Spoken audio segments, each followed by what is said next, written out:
กัจฉามิธัมมังสรณังคัจฉามิธัมมังสรณังกัจฉามิสังฆังสรณังคัจฉามิสังฆังสรณังกัจฉามิ ทุติยมปิพุทธังสรณังคัจฉามิทุติยมปิพุทธังสรณังกัจฉามิทุติยมปิธัมมังสรณังคัจฉามิ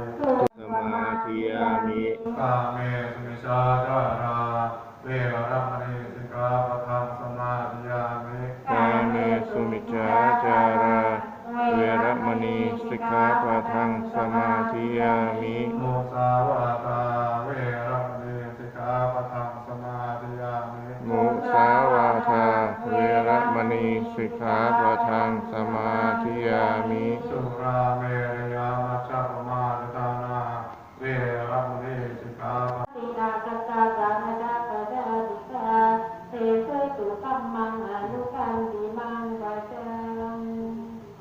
ภะคะวะอะระโห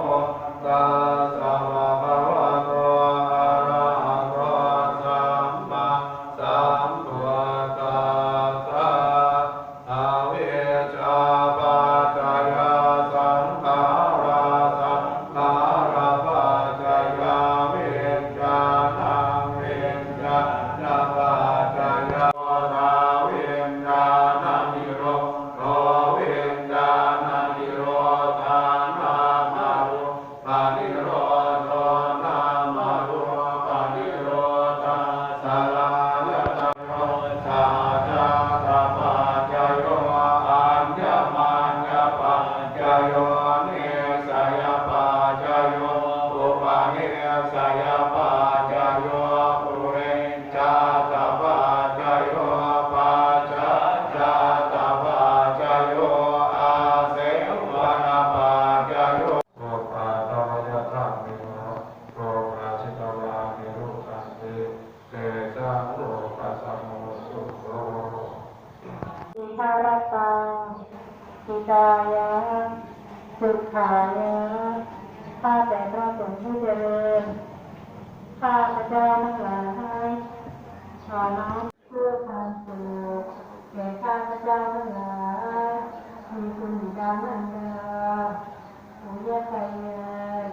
องค์ศาคณะญาติทั้งหลายทั้งเจ้าคำในเวรเจ้าคุณในคุณและข้าพเจ้าขออุทิศให้ถึงปฏิสนธิวิญญาณของคุณแม่บำรุงเสียงเพราะถ้าท่านตอบในที่ทุกข์ก็ขอให้พ้นจากทุกข์ถ้าอยู่ในที่สุขอยู่แล้วก็ขอให้สุขที่ยิ่งขึ้นไปและขอให้ถึง